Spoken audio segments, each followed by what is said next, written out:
Breaking news, 10 দিনের রিমান্ডে নেওয়া হলো সালমান এফ রহমান এবং আইনমন্ত্রী আনিসুল হককে। রিমান্ডে গোপন তথ্য বেরিয়ে আসতেছে, এই সম্পর্কে বিস্তারিত রয়েছে ভিডিওতে, আপনারা দেখতে থাকুন।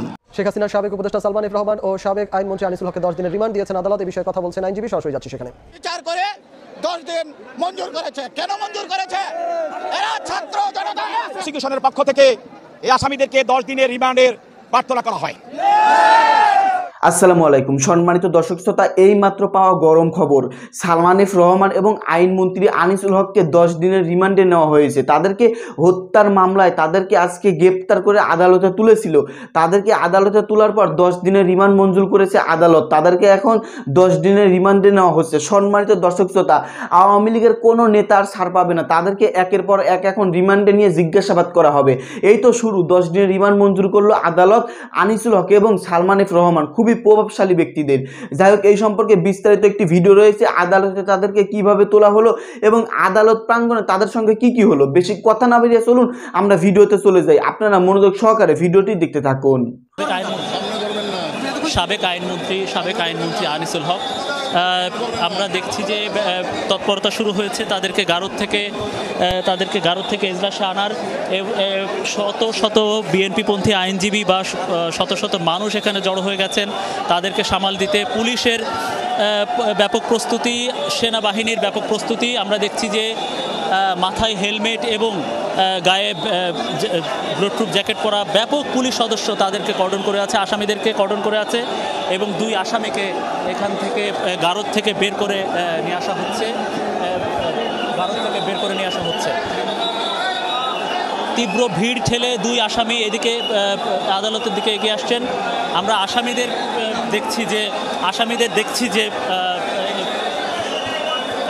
আসামিদের দেখছি তাদেরকেও নিরাপত্তা পোশাক পরিয়ে রাখা হয়েছে।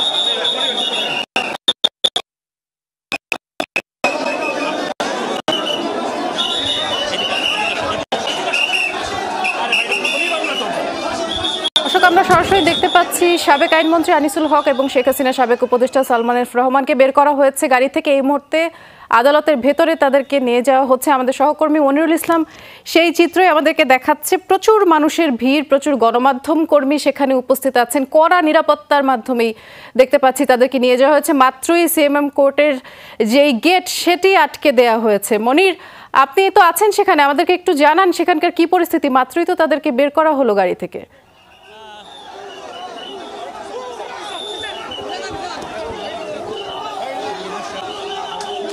দর্শক, আপনারা দেখছেন যে সাদা পাঞ্জাবি পরা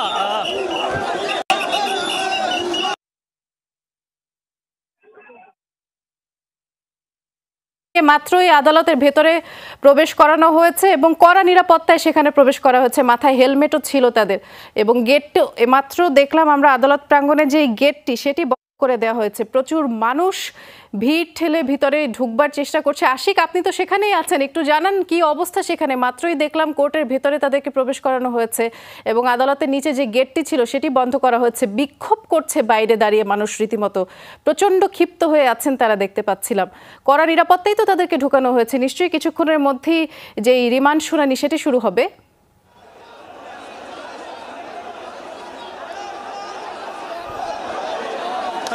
দর্শক, এই মুহূর্তে আপনারা দেখতে পাচ্ছেন যে সালমান এফ রহমান এবং সাবেক আইনমন্ত্রী আনিসুল হক, তাদের দুজনকেই এই সিএমএম আদালতের হাজতখানা থেকে তাদেরকে এজলাসে তোলা হয়েছে, অর্থাৎ 28 নম্বর কোর্টে তাদের যেখানে রিমান্ডের শুনানি হবে, অর্থাৎ আদালতে সোপর্দ করা হবে। এই মুহূর্তে আমরা বাইরের চিত্র আপনারা দেখতে পাচ্ছেন। দর্শক, অসংখ্য মানুষ এখানে ভিড় করেছে এবং যারা বিক্ষুব্ধ আইনজীবী তারা ভিড় করেছে এবং তাদের দুজনকে পুলিশি কড়া নিরাপত্তায়, অর্থাৎ হেলমেট পরিহিত অবস্থায় কঠোর নিরাপত্তার বলয় তৈরি করে তাদেরকে নিরাপত্তার পাহারা দিয়ে কিন্তু সেনাবাহিনী এবং পুলিশ কঠোর নিরাপত্তা দিয়ে তাদেরকে এজলাসে তুলেছে এবং কিছুক্ষণ আগেই তাদেরকে এজলাসে নিয়ে যাওয়া হয়েছে। এই মুহূর্তে আপনারা কোর্টের বাইরের যে প্রধান ফটক, সেই ফটকের চিত্র দেখতে পাচ্ছেন।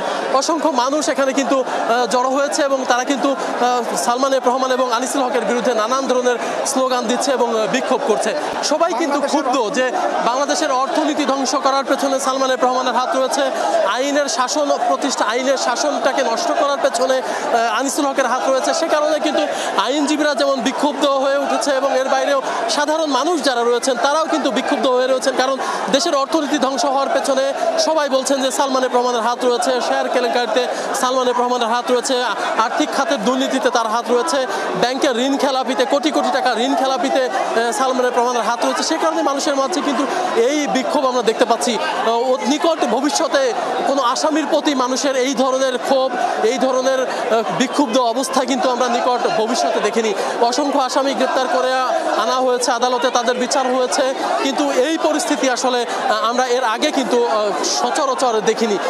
দেখতে পাচ্ছেন দর্শক আপনারা যে সাধারণ মানুষ এবং বিক্ষুব্ধ আইনজীবী তারা কিন্তু সালমানের রহমান এবং আইনমন্ত্রীর ফাঁসির দাবি করেছেন এবং ফাঁসির দাবি দিয়ে তারা কিন্তু বিক্ষোভ করছেন। এই মুহূর্তে তারা কিন্তু নানানভাবে কিন্তু তারা স্লোগান দিচ্ছেন এবং সালমানের রহমান এবং আনিসুল হকের বিরুদ্ধে তারা স্লোগান দিয়ে বিক্ষোভ করছে। নিশ্চয়ই দেখতে পাচ্ছেন দর্শক মানুষের ক্ষোভের বহিঃপ্রকাশটা কিভাবে হচ্ছে।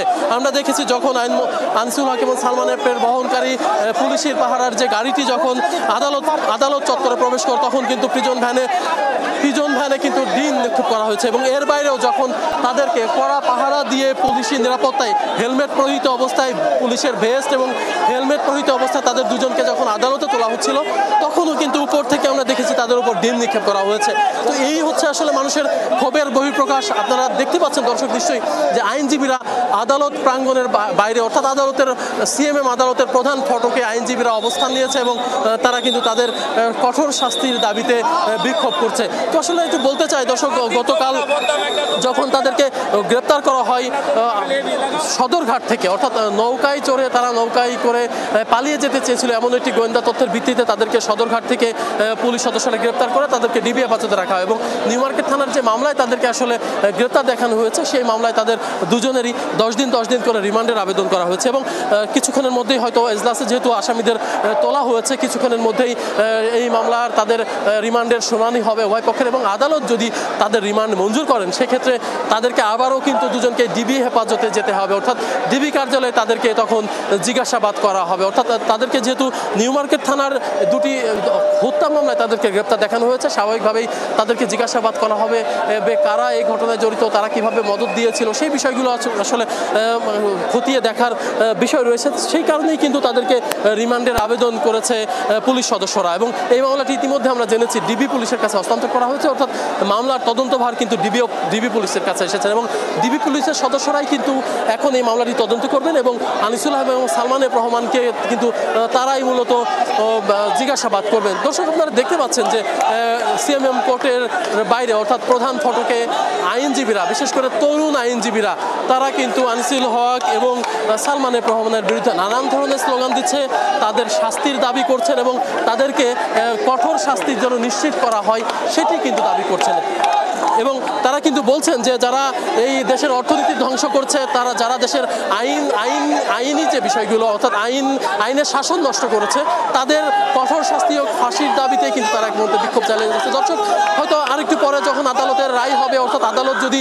রিমান্ড মঞ্জুর করে তাহলে হয়তো তখন আমরা আরো আপনাদেরকে বিস্তারিত জানাতে পারবো। দর্শক আমাদের সাথে সম্মানিত দর্শক শ্রোতা, আপনারা বিস্তারিত ভিডিওতে দেখতে পারলেন তাদেরকে 10 দিনের রিমান্ড মঞ্জুর করেছে আদালত সালমান এফ রহমান এবং আইনমন্ত্রী আনিসুল হককে। তাদেরকে গতকাল গ্রেপ্তার করেছিল একটি হত্যা মামলায়। যাই হোক, তারা পালাতে গিয়ে গ্রেপ্তার হয়েছে। আজকে তাদেরকে আদালতে তুলেই 10 দিনের রিমান্ড মঞ্জুর করেছে। সম্মানিত দর্শক শ্রোতা, আওয়ামী লীগের অসংখ্য নেতাকর্মীকে এখন আদালতে তুলে তাদের রিমান্ড চাইবে, কারণ তারা বিভিন্ন হত্যার সঙ্গে জড়িত ছিল। যাই হোক, এই সম্পর্কে আপনাদের ব্যক্তিগত মতামত থাকলে ভিডিওর কমেন্ট বক্সে জানিয়ে দিবেন। ধন্যবাদ আজকের এই ভিডিওর সঙ্গে থাকার জন্য।